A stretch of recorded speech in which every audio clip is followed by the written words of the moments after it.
Bonjour tout le monde, voilà, le jour 2, et bien sûr, j'ai envie d'aller me cacher. J'ai mon cerveau qui part dans tous les sens, qui me dit mais c'était quoi cette idée stupide de te mettre devant la caméra tous les jours, peu importe si t'as quelque chose de dire d'intéressant ou pas et sans y être préparé du tout. Mais je suis là parce que j'ai décidé que j'allais me lancer ce défi-là et ce challenge-là justement, de laisser un peu plus l'authenticité apparaître peut-être, de laisser un peu plus de place à ce qui n'est pas tout préparé, tout bien tiré à 4 fils, tout bien choisi et que mon cerveau estime être suffisamment bien, mais de voir un peu ce qui peut apparaître quand je laisse de la place au reste. Et du coup, le reste, c'est vous parler de choses qui sont pas préparées et qui sont juste là, en fait, qui sont juste là en ce moment dans ma vie. Partager avec vous un petit bout de mon chemin de femme et de ce que je vis en ce moment. Et ce que je vis en ce moment, c'est... Je me rends compte, là, Gaïa a 14 mois, donc un peu plus d'un an.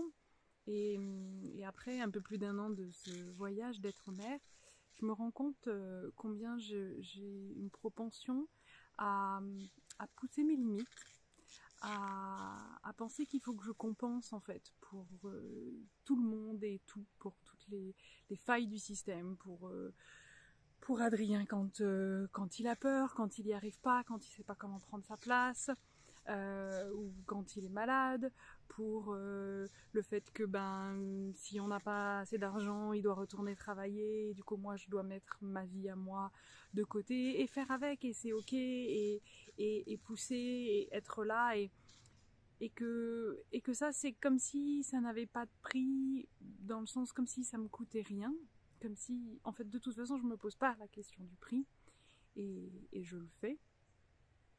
Et je crois que ça a toujours été un peu mon mécanisme de survie et d'adaptation, ok, l'environnement est comme ça. Bien sûr, ça vient de petites filles aussi. Les adultes sont fragiles, sont faillibles.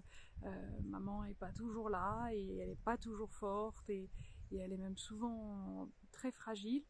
Et du coup, je prends sur moi, petite fille, de grandir et d'arriver à faire par moi-même, d'arriver à répondre à mes propres besoins, ou d'essayer même d'avoir plus de besoins du tout, comme ça je pèse pas sur le système. Et puis de faire ce que je peux pour compenser. Et en fait, ce mode de fonctionnement-là, je l'ai gardé. Et aujourd'hui, c'est encore ça que je fais, avec Adrien notamment. Et en même temps, derrière, je lui en veux. Si je suis vraiment honnête, bien sûr que je lui en veux. Bien sûr que je suis en colère. Et cette colère, cette aigreur que ça fait naître, nourrit, et j'ai honte de le dire, mais nourrit quelque part un mépris que je m'autorise à avoir pour lui par moment, parce que dans ma tête, le scénario, c'est en fait, si t'étais si t'étais plus fort, si t'étais plus fiable, si t'étais plus père, si t'étais plus homme, si t'étais plus mari, si t'étais plus, si t'étais parfait, moi j'aurais pas besoin de porter autant sur mes épaules. Et en fait, bien sûr que si lui ne le fait pas, typiquement le repas, les lessives, etc., il faut bien qu'il y ait quelqu'un qui le fasse. Et c'est moi qui le fais. Et malheureusement, ce schéma, il est extrêmement genré, statistiquement, et toujours dans ce sens-là, quelque part. Mais au-delà de la question du genre, même si elle a beaucoup d'importance là-dedans, parce que c'est les modèles qu'on nous transmet, etc., mais au-delà de cette question du genre, je pense qu'il y a aussi une question de personnalité. Il y a aussi des personnalités qui, face à la difficulté, s'écroulent, entre guillemets, et font moins.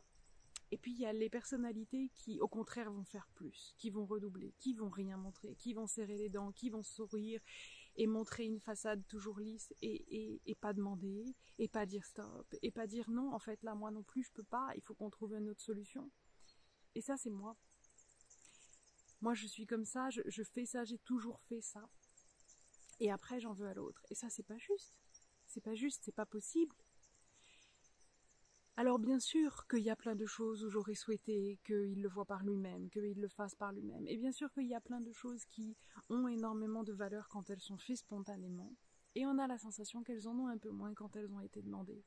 Mais en fait, peut-être que ça a moins de valeur dans le sens où ça nous donne pas autant le signal que l'autre nous voit spontanément et ça nous donne pas autant cette sensation qu'il a l'intention de venir nous aider et peut-être même nous sauver parfois. Et c'est là qu'à mon avis c'est pas juste de nouveau.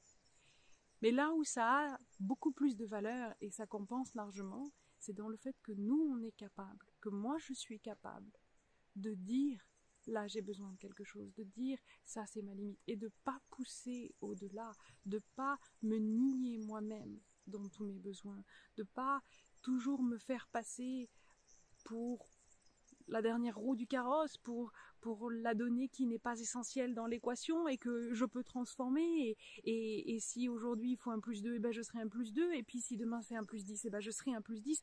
Mais non en fait, dans une équation ça marche jamais comme ça. Il n'y a pas un facteur qui un jour est plus 2, un jour est plus 10, un jour est fois 3, juste parce que c'est ça dont on a besoin pour que le compte tombe rond. On peut pas transformer comme ça les facteurs d'une équation. Donc peut-être qu'il y a besoin de rajouter des plus 2, des plus 10, mais cela il faut qu'on les trouve autrement, ailleurs, ensemble.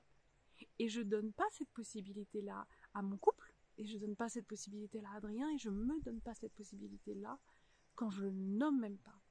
Quand je le vois comme étant tellement normal que je dis rien, que je demande rien, que je ne pose rien. Et ça, il faut que je le fasse changer.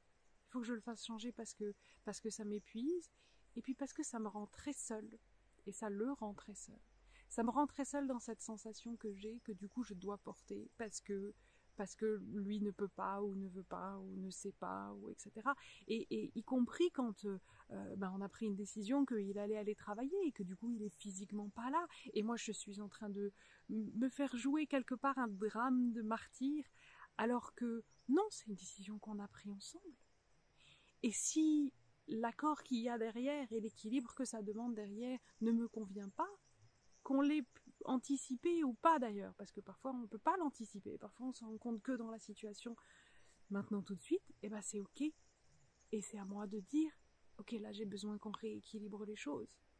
Et la chance que j'ai, c'est que j'ai un homme qui m'écoutera toujours par rapport à ça, et où on pourra discuter. Je sais que c'est pas du tout la chance de tout le monde.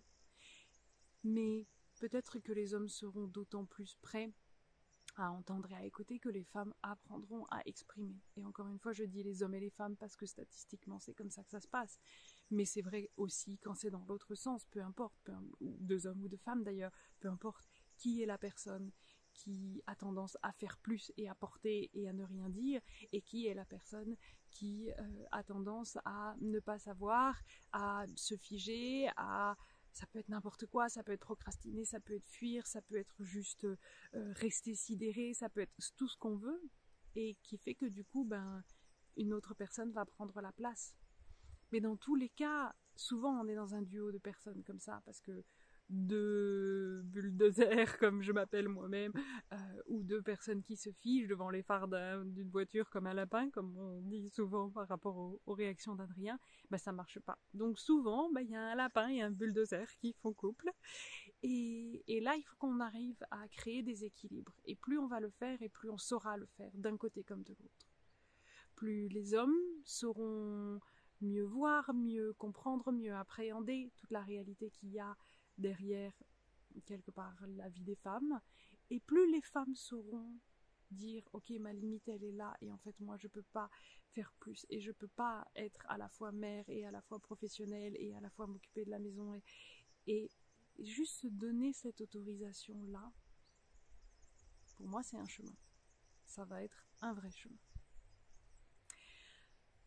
Je vous remercie de votre attention et je vous dis à demain.